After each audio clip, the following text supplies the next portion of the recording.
Hello, everybody, and welcome to Facebook Live. This is the Federation for American Immigration Reform. We have a great topic for you today. My name is Preston Hennekins. I'm on our lobbying team here. This is Matthew Tregeser. He's in our press team. And today we're going to be talking about the Migrant Protection Protocols, more commonly known as the Remain in Mexico program. We're going to go over that for you. It's been in the news recently, and it's really a very important program that the Trump administration has put in place to stop the surge at the southwest border. So, Matthew, go over this program for everybody at home watching. What is it? Why has it been so effective? Right. Well, thanks for having me on, Preston. So, the MPPs, or the Migrant Protection Protocols, are a policy initiative implemented by the Trump administration in January of 2019, so a pretty recent initiative. But they essentially require migrants who are seeking asylum in the U.S. to remain in Mexico until their court date appears in the U.S.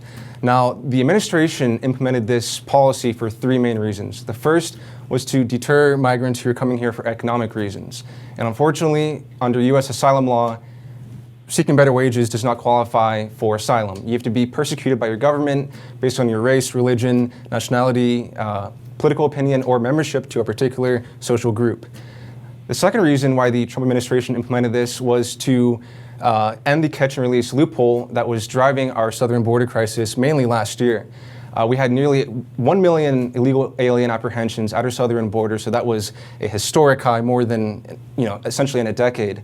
And so this essentially closes this loophole because now people who are seeking asylum are going to be waiting in Mexico rather than being just apprehended and then released and never be seen again.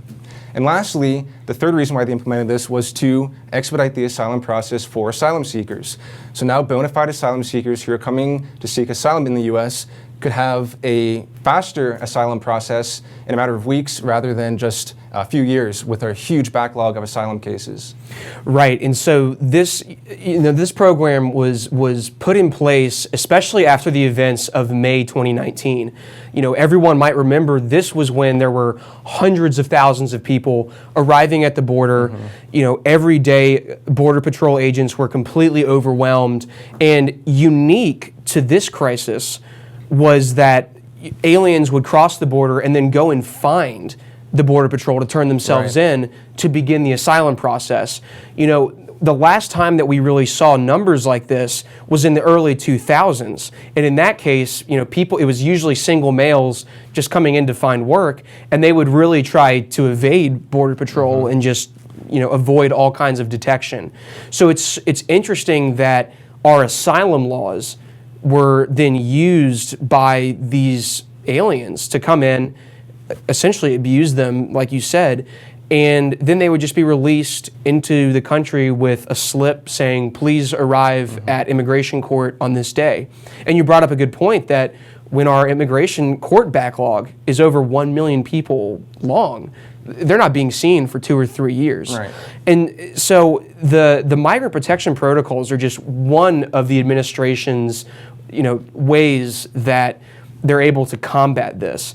And how effective has this been compared to some of the other programs that we've entered into, with El Salvador, Guatemala, that kind of thing? Well, this program is extremely effective. I mean, last May, in May 2019, we had 144,000 apprehensions, a significant amount. It was unprecedented.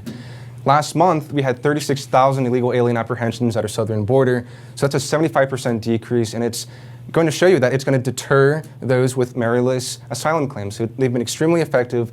They helped Border Patrol and other immigration authorities at our southern border, not be as spread thin. They're dealing with less people now, which is obviously great, and those who are truly fleeing government persecution can now get more assistance if needed. And it's just been super effective. And since the program's start in January of 2019, we've returned roughly 60,000 migrants to Mexico, so a sizable amount there. And so, you've touched on how effective the program is. It's really one of the things that's stopped the crisis for the most part. It's still going on, but it's at least stopped the growth of the crisis. Now, this is something that seemingly we should have already had in place if it was this effective. How did we convince Mexico to go along with this, because it was my understanding that for years Mexico wanted nothing to do with American southern border policy, their northern border, because they were more than willing to allow migrants to come through Mexico but not stay. Right. So what did the Trump administration do to convince them to enter into this agreement with the United States? Right.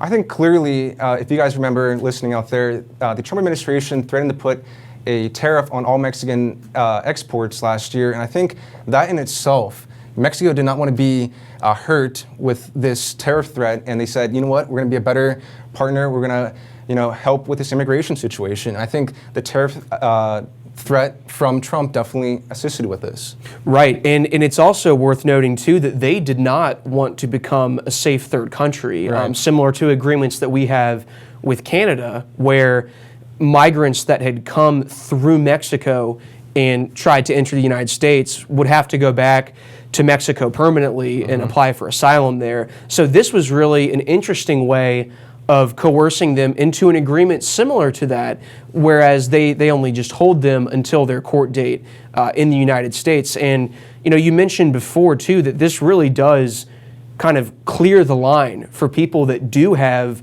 meritorious claims for asylum, people who really are being threatened by local governments or harassed by police for their sexual orientation or religion, instead of what we usually find, which are people who are rightfully terrified of gang violence, not very thrilled with the economic conditions in their home country. But that's really not a case for asylum in the U.S. So it sounds like this program is really allowing the U.S. and our asylum officers to address those really needy cases first, and then deal with these other cases down the line. Right, and it's really expedited the process for those truly seeking asylum. Now they're placed in front of the line, and they can have a court decision in as little as a few weeks rather than a few years. So a highly effective program. Now let me mention, though, that this is an agency directive brought to you by the Department of Homeland Security under the Trump administration. So while it's very useful now, and it has been useful, it's not a permanent solution. And so you really need congressional help and reform to make a more permanent solution to address kind of our southern border crisis. And so it's helpful now, but it's an agency directive. And should President Trump lose in 2020, the next administration could wipe this out, and it's completely gone.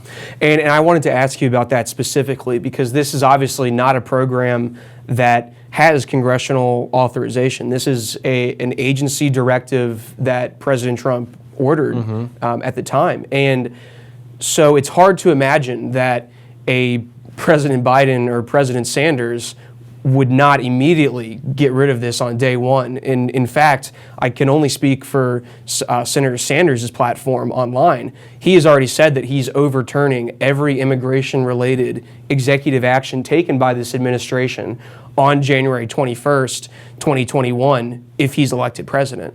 So, this is, we cannot emphasize this enough, this is a temporary solution to this problem. We really need Congress to act and to put something in place to tighten up our asylum process to make sure that it's not abused again. And that's the big fear, is that if and when President Trump either loses or leaves office in 2024, what will happen to this program? And it's really perplexing to see why so many people are opposed to these policies when in fact they actually improve the asylum process for genuine asylum seekers. Not only do they place them in front of the line, they get a faster court hearing, but it also deters those with economic claims that don't qualify for asylum in the U.S. And so instead of making the dangerous thousands of miles trek to the northern border where a lot of these migrants are assaulted and raped and face other horrific crimes from human smugglers and cartels, now they're deterred. They say, hey, you know what? I don't want to wait in Mexico.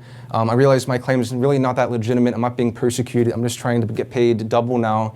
And it actually saves lives in that way, too.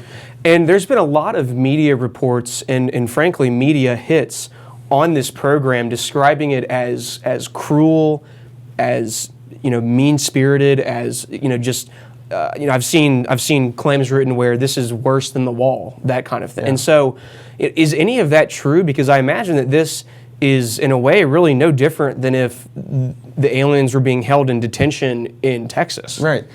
I mean, this program is not a permanent program. It's a temporary program until the migrants have their court hearing date in the U.S. So, like I said, it's a matter of weeks, not years now. The Mexican government is subsidizing housing, food, and other support services. So, it may not be the Ritz-Carlton or, the perfect situation, but if you're genuinely being persecuted by your government, you're just trying to flee as fast as you can, and you want to get out of there. And so it's a temporary kind of place, but they're not being left behind, and it's going to get them in a good place eventually. Right.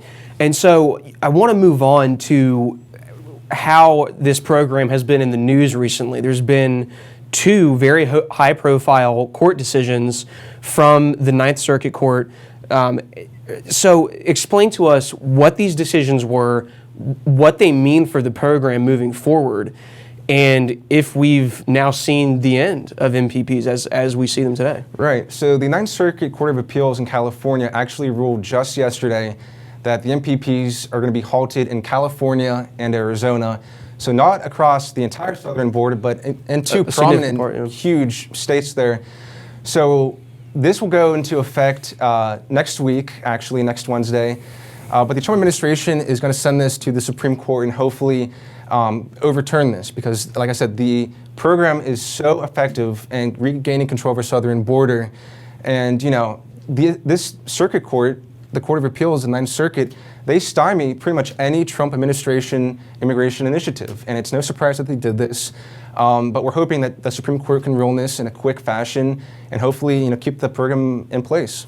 Exactly. And it really only serves to disrupt the progress that we've made at the border because as soon as, like you said, Wednesday, when this apparently is no longer in place, you're going to have confusion with Border Patrol agents. You're going to have confusion with asylum officers who now are not sure which law to follow, and it's all because of these activist judges, interpreting the law to their political benefit coming out of the Ninth Circuit. Right. And this has been a battle the Trump administration has been fighting its entire existence. Right. And if this policy is halted across the southern border, even with the two states now, we might see surges in illegal immigration at our southern border. Now it's cooler months and people like to make the trek during this time. But now without this deterring program, we could see another big border year with illegal alien apprehension. So we're slowly recovering from that, from the peak in last May of 144,000. But if this is halted, we could be in store for some trouble. Right, and it's going to be very interesting to see on the ground how effective this program is as we do enter the busy season for illegal alien apprehensions. You brought up that May of 2019 was the most we've seen in over a decade. Right. It's going to be interesting to see from now until then, hitting into June, how effective not only the Remain in Mexico policy is, assuming that it's put back in place by the Supreme Court, but also some of our other programs that we've had, agreements we've made with El Salvador, Guatemala, and Honduras.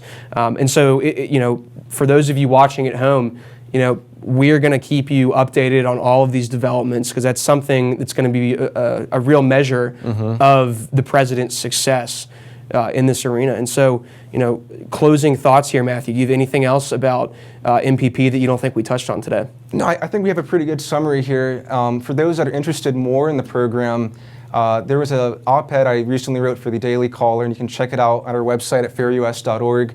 Also on the Daily Caller opinion editorial section. And we also have more material just on the website on this program, so feel free to check that out. It's going to be a hot topic the next coming months, so definitely an issue we'll be touching on. Yeah, absolutely. And coming off of that, you can find information on our website at www.fairus.org. You can also find it at our Twitter handle at Fair Immigration. Again, this has been a great Facebook Live. We really appreciate you all tuning in to hear about this program. Preston Hennekins, Matthew, thanks for being here, and we hope you all tune in next week for another Facebook Live presented by Fair.